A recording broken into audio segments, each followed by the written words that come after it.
Entonces, hay algunas maneras en las que los neurotransmisores que fueran liberados al espacio sináptico se van a reciclar, a reutilizar o directamente a limpiar. Una de esas maneras son los autorreceptores. Los autorreceptores van a ser receptores como los que veníamos viendo, los que había en la membrana postsináptica, pero que en este caso van a estar sobre la membrana presináptica y van a ser activados por los mismos neurotransmisores que la membrana presináptica liberó. O sea que el mismo botón presináptico que libera neurotransmisores puede volver a agarrarlos, puede volver a reciclarlos. Estos autorreceptores tienen un sitio de unión específico al que se va a pegar este neurotransmisor. ¿Para qué sirve esto? Esto sirve para que cuando hay una concentración muy alta de neurotransmisores en el espacio sináptico se pueda regular eso y se pueda limpiar, ¿sí? Que imagínense que si hay mucho neurotransmisor en el espacio sináptico, quizás todos los receptores que se encuentran en la postsinapsis ya tienen un neurotransmisor en el sitio de unión, entonces se necesita limpiar ese espacio sináptico. Y acá lo que puse es un ejemplo que es la recaptación de la serotonina. La serotonina es un neurotransmisor que está involucrado, hasta lo que sabemos, en los cambios de humor, ¿sí? En la depresión. Y lo que se genera acá, entonces se libera por exocitosis la serotonina y las neuronas tienen en la presinapsis unos autorreceptores de serotonina que recaptan serotonina. Entonces, cuando hay un déficit de serotonina, es decir, cuando hay una baja de serotonina, cuando hay poca serotonina circulando, en general va a tender a haber un estado de ánimo más bien depresivo. Entonces, uno de los tipos de fármacos antidepresivos son justamente, se llaman inhibidores de la recaptación selectiva de serotonina. Y justamente lo que van a hacer es, se va a generar un compuesto químico que va a simular un ligando que se une a un autorreceptor de serotonina, y al inhibir eso, como va a haber un ligando en el sitio en donde debería recaptarse la serotonina no se va a recaptar. Es decir, que el espacio sináptico no se va a limpiar de serotonina y va a haber mucha más serotonina circulando en la hendidura sináptica, lo cual va a aumentar la transmisión de serotonina a la membrana postsináptica. Esto es un ejemplo de cómo el conocimiento sobre estos procesos de la sinapsis nos puede ayudar a mejorar algunos procesos psicológicos, ¿sí? Y cómo se utilizan en la psicofarmacología.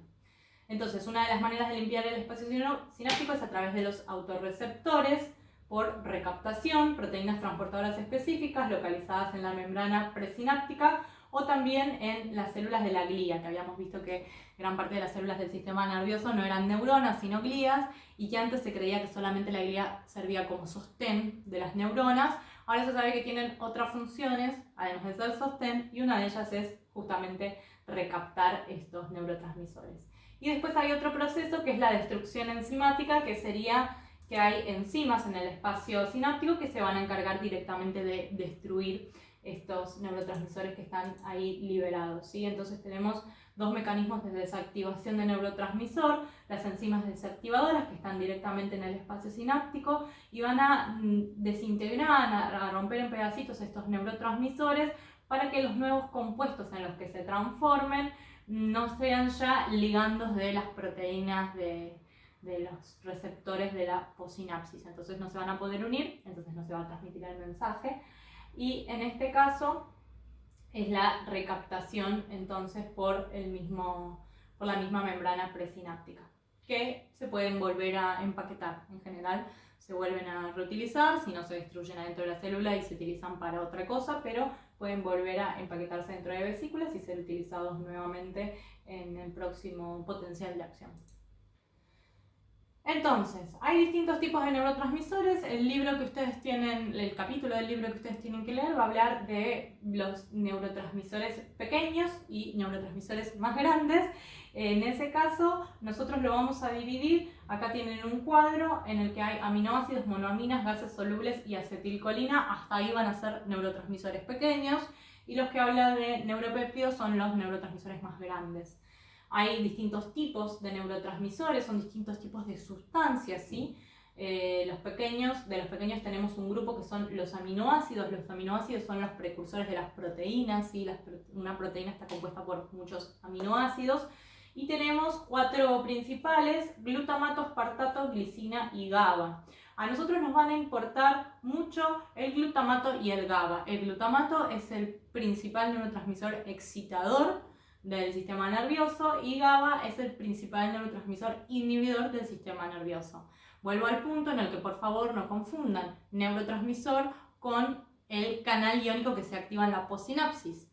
GABA puede ser un neurotransmisor inhibidor que active un canal que deja pasar carga positiva y en ese caso estaría excitando, ¿sí? Eso siempre hay que tenerlo en cuenta.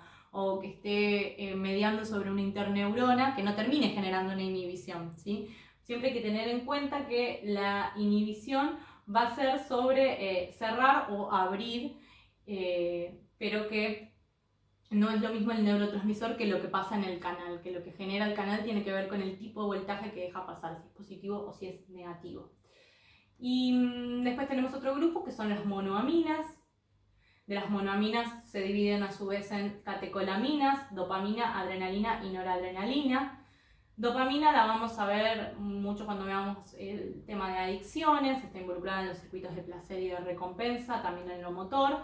Adrenalina y noradrenalina son sumamente importantes para el sistema nervioso autónomo, simpático y parasimpático y generan respuestas de activación fisiológica y de desactivación fisiológica, están relacionadas con el estrés y también las pueden encontrar como epinefrina o norepinefrina. Son homólogos, es lo mismo, ¿sí? Depende del libro, lo pueden encontrar de una manera o la otra. Y indolaminas, la serotonina, que dijimos entonces que está involucrada en los estados de ánimo. Y después se descubrió también hace poco que hay algunos gases solubles como el óxido nítrico y el monóxido de carbono que funcionan como neurotransmisores. Y la acetilcolina es un neurotransmisor que está muy involucrado en la transmisión entre el sistema nervioso y el sistema muscular, ¿sí? En las uniones neuromusculares, en todo lo que tenga que ver con lo motor. Y los neuropéptidos son los neurotransmisores, estos que dijimos grandes, que en general pueden ser endorfinas y son todos los que están vinculados a el sistema endocrino, todo lo que se libera a partir del eje hipotálamo, hipófisis, como por ejemplo hormonas específicas de crecimiento, hormonas que regulan las conductas de hambre y de saciedad, de sueño, vigilia, de sed, saciedad, todo eso que vemos cuando hablamos de las funciones del hipotálamo y de la hipófisis. Ahí hay muchos neuropéptidos que están involucrados, muchas de estas hormonas, ¿sí?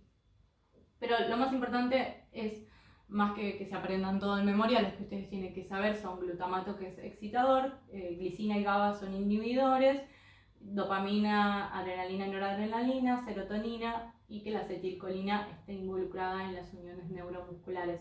De todas maneras, los mencionamos, pero vamos a ver puntualmente en las clases que tengamos de los procesos, de los distintos procesos, ya sea de estrés, de memoria, de apraxias. Vamos a ver qué tipo de neurotransmisores está involucrado en esos problemas específicos. Entonces, como les decía, esto es re importante y quiero que se lo graben, que un mismo neurotransmisor puede tener diferentes acciones posinápticas que va a depender del receptor al que se une y así los iones que ingresan van a despolarizar o hiperpolarizar la célula, es decir, si van a generar que la célula sea más positiva o que sea negativa, ¿sí? Bueno, acá hay algunos ejemplos, también dopamina, la oxitocina, que está relacionada con el amor también, ¿sí? La oxitocina es la hormona que se libera y que funciona como un neurotransmisor cuando una persona te atrae, por ejemplo, por eso se la relaciona con la hormona del amor o el neurotransmisor del amor. Entonces es importante que ustedes entiendan que hay compuestos propios del cuerpo, como las endorfinas o algunas hormonas, que funcionan también como neurotransmisores, ¿sí? Bien. Y bueno, como les decía, para que recuerden que el glutamato media la mayor parte de las sinapsis excitatorias, está intermediando en la mayoría de la transmisión de información sensorial, motora, cognitiva, emocional, interviene en la formación de memorias y en su recuperación.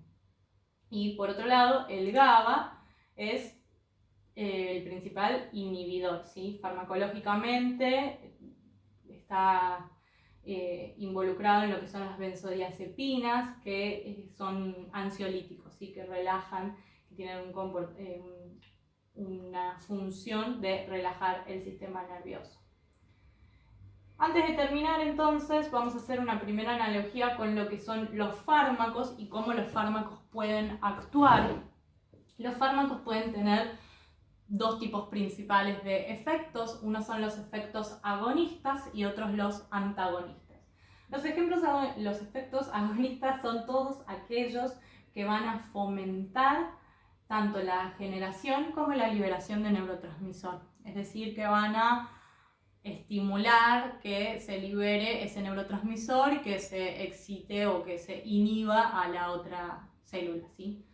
Eso va a depender tanto del tipo de neurotransmisor como del receptor que lo está recibiendo. Entonces, el fármaco puede ser agonista al aumentar la síntesis, es decir, aumentar la cantidad de neurotransmisores que se va a generar. Al destruir las enzimas que degradan ese neurotransmisor, también adentro de la célula va a haber enzimas que degradan el neurotransmisor para justamente limpiar y, bueno, una vez que se concretó que haya determinada cantidad, que no se esté produciendo de más. Pero bueno, el fármaco puede destruir esas enzimas y hacer que haya mucho de ese neurotransmisor que se necesita aumentar su cantidad. También el fármaco puede aumentar la liberación de las moléculas de neurotransmisor desde los botones terminales.